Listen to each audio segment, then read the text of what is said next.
Hi guys, Cam here from Akaonlinegamers, doing our latest video on FIFA 13. It's a new series that we're calling FIFA Predicts, which is where we get FIFA to play the games that are happening this week in the league and see what score predictions it comes up with, like playing against itself, computer v computer. First game was Arsenal-Chelsea, and it kicked off in the first half, and that was it for the first half. It was really that bad.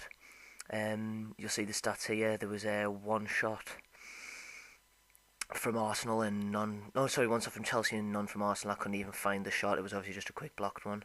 But got in the second half, got the 60-minute mark. Play started kicking off. Ramirez there for Chelsea with a great effort. Good save there from Minoni, I think it was. Both teams made substitutions then. Walcott and Wilshere coming on. Koscielny, Oxlade-Chamberlain going off, and Mata going on for Sturridge for Chelsea. And Arsenal in the 82nd minute attacked. Podolski whipping across in. Jack Wilshere with a great shot, pulling a brilliant save out of Petr Cech, which then led to Ramirez coming off for Chelsea and Florent Malouda going on. And the corner here, Santi Cazorla whipped it in, finds the head of Vermaelen, and that's 1-0 Arsenal. 84th minute.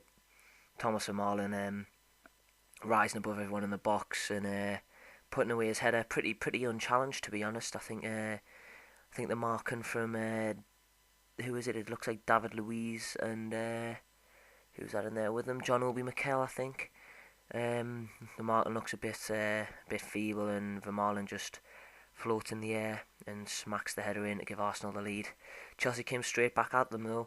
Trip through ball, perfect for Torres, and unfortunately Fernando Torres put it straight wide. And that was the end of the game. Finished 1-0 Arsenal. So first FIFA prediction is a 1-0 Arsenal win. But the way I'm going to look at it is just an Arsenal win, and I'll see how many results we actually get right and how many results we get exact. Next game now, Everton Southampton. Everton on the break from the very beginning. Victor Onichebe with a great chance at the start, pulling a good save out of the Southampton keeper. Yet again, that was it for the first half. One chance. Wasn't very exciting at all. Very similar to the Arsenal game, just a pretty boring 0-0 first half. As you can see, 3 shots between them. It's not very good. But then at half time, Jelavic came on for Victor Onichebe, and the game sprung into life a bit in the second half. Everton with the first attack, Morales on the ball there, finding Jelavic finishing it, but unfortunately it had already been called offside, and we'll see with the replay, just offside. Unlucky there for Jelavic, could have times run a bit better. Southampton made a substitution, Cork on for Ward-Prowse, and then had a chance. Ball got played just over the top of Adam Lallana's head. Davis got the ball, whipped it back in, found Klein Lallana and hit the bar. So unlucky. Tim Howard had no chance there. And then it led to an Everton double substitution. Gay and Gibson coming on, Neville and Pienaar making way. And that was it. That was the end of the game, lads. It finished 0-0. So Everton Southampton, FIFA predicts a draw. Next game, Fulham Man City. And to start with, 9th minute, Man City, a Yaya Toure with an absolutely abysmal shot that nearly went out for a throw-in. It was that bad, but yeah, City's making chances left, right and centre in the first half. Here we go again, Sinclair into Clichy. Clichy does well to keep his men off him. Tevez to Yaya Toure with another shot, gradually getting a bit closer, but still not close enough. And then it was half-time, still 0 at half-time. City squandered quite a few chances. You can see 66% possession, 4 shots. Fulham hadn't even had a shot. They were all over them. They continued that straight into the second half. City here with some good play. Scott Sinclair on the ball, the edge of the box. Gives it to David Silva. Silva to Maicon, and Maicon pulling it wide there. And you'll also see here Mario Balotelli gets booked for a previous challenge on... who is it? Hangerland, yeah. Got booked for that challenge there, Balotelli. And... because of that booking, I don't know, but they decided to bring him off and bring Sergio Aguero on. And Fulham then had their first attack of the game in the 60th minute. Breaking down the wing here, beautifully floated cross in, and Hugo Rodallega there to spoil the Manchester City party. Totally undeserved. Man City had been absolutely all over them, but Fulham found the finish, didn't they? City squandered far too many chances, shooting from too far away, I'd say as well. They just didn't do very well. And then a double substitution, Ruiz and Nasri coming on, Rodallega and Sinclair going off. And Fulham had a second attack from there. Damien Duff breaking down the wing, cut inside. Great ball for Brian Ruiz here, and Ruiz has got to do better. Good save from Hart, but you expect more from a forward in there. Aguero then whipped in a beautiful ball for David Silva, and Silva's diving header, no match for Mark Schwarzer. Kalik, sorry, I've never heard of him, so I can't really pronounce his name. Breaking through there, gives the ball to Brian Ruiz, and Ruiz with a pretty feeble shot, tiddling past the post. Chris Baird then came off for Diarra as Fulham were just trying to look out we're looking to try and close out the game even, and they managed to. So a bit of a controversial prediction there from FIFA was a Fulham 1-0 win over Manchester City. I'm not expecting that to happen, to him. See. Next game, Norwich Liverpool. Well, the teammate's making a run into space. That's a great ball. He's made the save. It's still in play here. Oh, he's going to shoot now. A couple of shots came in afterwards, but none of them actually reached the goalkeeper, challenged him. Then a big throw-in from Glenn Johnson. Ball drops to Stevie Gerrard. Gerrard into Sterling, Sterling into Barini. Barini into Kelly. Some good one-touch football here. Kelly coming in from the back. Kelly manages to find Joe Allen. Joe Allen turns his man and smacks it in the bottom corner. Great finish there from Allen, and a great passing move from Liverpool, which makes a change to the normal Liverpool you see.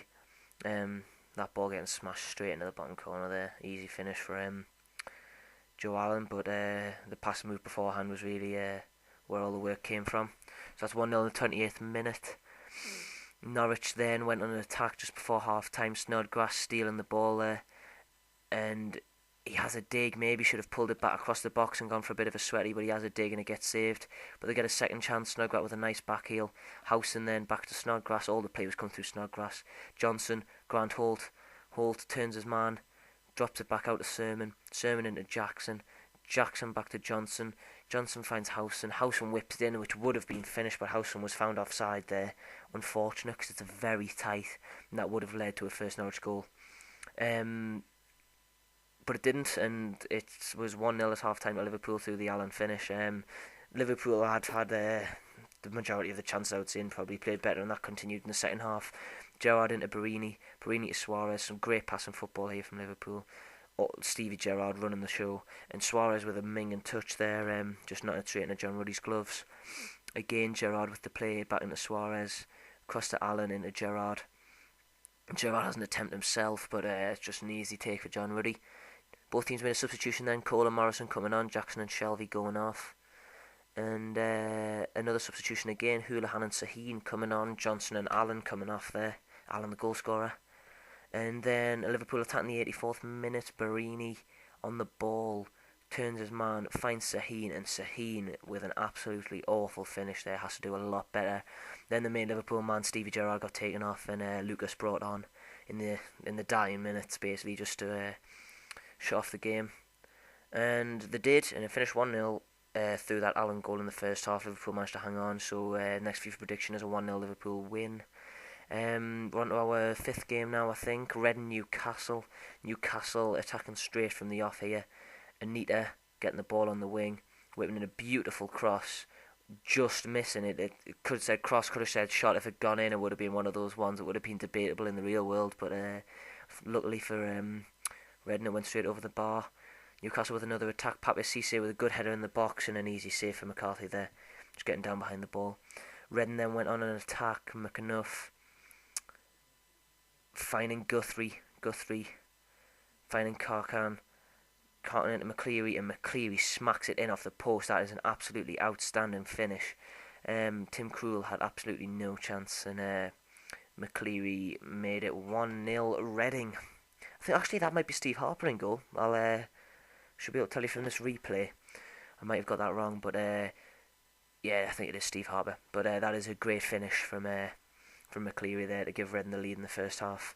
Newcastle did keep on attacking though. Yohan Cabaye breaking down the wing, brings the ball under control, whips in for Pape Cisse, and an absolutely top quality header, unfortunately just hitting off the post, coming back into play and cleared by the Reading defence, which led to 1-0 Reading lead at half time.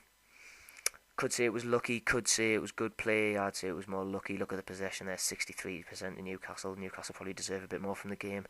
A long ball up top finds Gutierrez. Gutierrez drops it back into Pape Cisse. Demba Ba, with all the space in the world, for some reason takes a first time shot. Don't know why, but he did it. And unfortunately, he didn't score. Then Reading with a chance, well pulled back from Ledgerwood, and the header just missed. Chiktiote coming on then for Victor Anita. Newcastle then went on the break in the 67th minute. Gutierrez finding Cisse beautifully, and an awful miss from Pape Cisse. He's got to hit the target from there. Kebe then came on for Reading and Goslin for Newcastle. And Redden went on the attack here, Pogrebniak on the ball, playing it out wide, McNuff finds Karkin, knocks a beautiful header down for Pogrebniak, and Pogrebniak knocks it straight under Steve Harper's body. 2-0 Redden, 78th minute, Newcastle look dead on the floor, 12 minutes to go. Don't look like they've got a chance of getting back into this, and all through that second Redden goal, courtesy of Pogrebniak. Great finish, it's a good passing move, aerial, which unfortunately Stephen Taylor and co couldn't deal with at the back, and gave Redden a 2-0 lead. Now the 85th minute, Newcastle kept attacking, Cisse gets the ball, the shot gets blocked, and then an overhead kick which leads to the goalkeeper doing an army crawl for no apparent reason, but was actually offside from Chick-Tiote, I think it was there. Marvaux then got brought in for Kabaya, Newcastle going attacking, Hunt for Pogrebniak, and Newcastle in the last seconds of added time on the attack here, Papi Cisse drops the ball into Tiote to Gosling turns his man and smacks it in off the post. But you wonder if it's a case of too little too late there for Newcastle, because 90th minute could have left it a bit late to score another one, although it was a great finish from Dan Gosling. And that is how it finished, 2-1 full time. Dan Gosling's goal was pretty much the last action in the game. Newcastle left it way too late and didn't manage to get themselves the goal back, so that was unfortunate. Next game, Stoke Swansea. Sorry, I had a bit of editing on with the kits there, even for no reason, because it's the computer playing, but just so you guys could see the difference, really. And Swansea went on the first attack of the game. Michu on the ball here at the edge of the box, gives it to Britton with a great shot, an unbelievable save from Begovic, and unfortunately, I don't know who that was there, but anyway, they were offside when they went to finish it, so it wasn't a goal for Swansea City there. Good passing move from Stoke there, pulled a great save out of Michel Vorm. Britton on the ball again in the box, whips it out wide to Routledge. Routledge back to Britton. Britton turns his man, has a shot. Begovic gets there, and good defending from Ryan Shawcross, I think that was, to keep Stoke out. And that was the end of the first half, finished 0-0. A few chances, but you have to say Swansea had the upper hand in the first half, definitely. Stoke substitution at half time though, Jermaine Pennant came on for John Walters. And then again later on in the second half, Everton came on for Kitely. And Swansea on the attack here, De Guzman has the ball on the edge of the box, finds Britton. Britton turns back, has a dig, puts it quite far wide. Maybe should have looked for a passing option there. Palacios even and Hernandez then both came on, substitution for each team. And Swansea kept playing the attacking football all over Stoke. Really unlucky not to find the net there. I think it was Danny Graham. And Rangel into Graham here now. Danny Graham turns his man and just wide again. Very unfortunate. If anyone deserved a goal, it was Stoke. Another substitution. If anyone deserved a goal, it was Swansea. Sorry, not Stoke. Another Swansea substitution there. Swansea again all over them. Michu with a shot, saved well by Begovic. Then Routledge, I think it was, with the follow-up, and a great save again from Begovic. So Swansea hung on to a 0-0 draw. Stoke even, sorry, I got them mixed up there. Stoke hold on to a 0-0 draw. So Fifa predicts a draw between Swansea and Stoke. Next game, Sunderland, Wigan.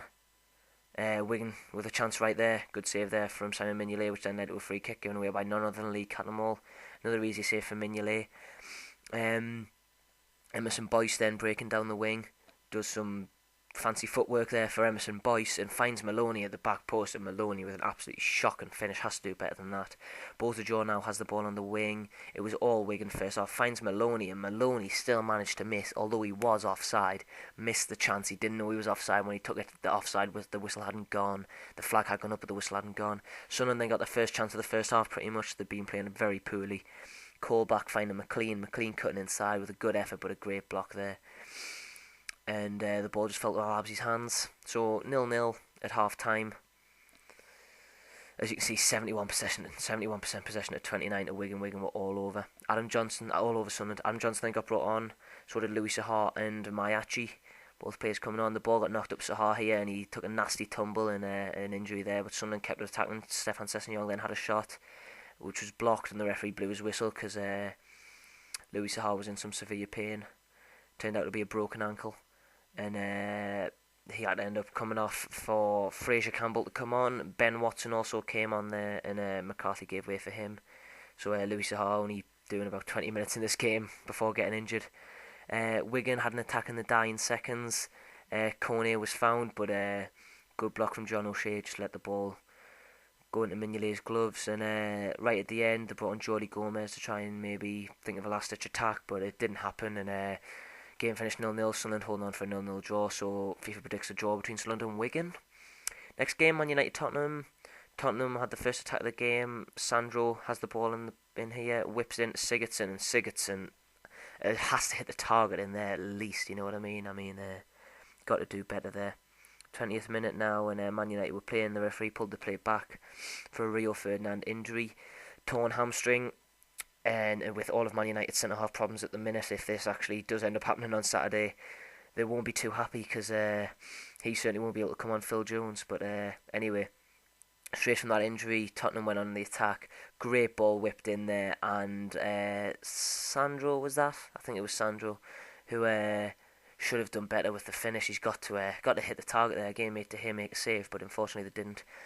Man United now on the attack. Ryan Giggs dropping it back into Raphael. Raphael back to Giggs. Giggs manages to get the ball to bounce off two players. Pulls a good save out of Bradfield, who just tips it around the post. Robin Van Persie now has the ball at the edge of the box, who just misses there. Van Persie almost flew into the top corner. It was very unlucky. 2 minutes out of time started on. Man United on the counter-attack here. Kagawa finds Nani. Nani finds Van Persie. Van Persie finds Nani. Some great through balls being played here. Nani breaking away into the box. None of the Tottenham players have enough pace. Pulls a great save out of Brad Friedel. Brad Friedel closing him down well there and making the save. From the throw-in though, Kagawa cut inside. Gave it to Van Persie. Van Persie with a beautiful back heel to Nani. Ball falls for Van Persie and he smashes it into the net right at the end of the first half, giving United the 1-0 lead. And well deserved. I don't know. I think it was a 50-50 game. Maybe probably deserved to be a draw going into half time. It was very harsh on Tottenham for the goal to have gone in right there. But that back heel there deserved a goal in itself. Perfectly timed and whipping out the good old Paolo Di Canio volley. Though this one was inside the 6-yard box, it's still a good technique that is quite hard to master. So smacking in the Di Canio volley with the left foot there of Van Persie, which led the game 1-0 at half-time. Man United taking the lead. Five shots to Tottenham's 2, but possession-wise it was very similar. I think Tottenham had the better chances, to be fairly honest. Then Tottenham attacking in the second half, pulling an unbelievable save out of De Gea. Then both sides making substitutions. Carrick on for Giggs, Parker and Dempsey on, Sigurdsson and Dembele making way. 82nd minute now, Tottenham last stitch. Aaron Lennon took too long to bring that ball under control and couldn't use his pace. Then was very greedy breaking down the wing, had a shot at a very tight angle and couldn't finish it. Mr. Rooney then entered the field of play, Kagawa coming off. And getting right towards the end of the game here, Tottenham were pressing against Man United. Jermaine Defoe pulling another unbelievable save out of David De Gea, but that was all they could do. Pull good saves out of him because he wasn't letting one in today. And Man United win the game 1-0. Next game, the Aston Villa West Brom game, local derby, big rivalry. This will be a big game this weekend, especially for the fans of both clubs. And Aston Villa took the ball by the horns from the off. Really, great attack here. Stephen Ireland on the ball, knocking into Darren Bent. Darren Bent finds Wyman, and Wyman with the finish straight into the bottom corner. Only 5 minutes in, quickest goal of the weekend, and Aston Villa looked set to go on from there. Great football. Only 5 minutes in. If you think on FIFA, that's literally taking them about 15 seconds maybe, just to get from one end of the pitch to the other and score a goal. So a great start for Villa. West Brom then fought back though towards the end of the half. After a lot of the play in the middle of the pitch, Fortune comes in with a good challenge on and gives the ball to Malumbu. Malumbu gives it back and unlucky with the finish there. And then West Brom again in the first half. Morrison trying to lose his marker, drops it into El Ganassi, who just puts it wide. That was unfortunate there. And then that's how it ended at half time. 1-0 Aston Villa.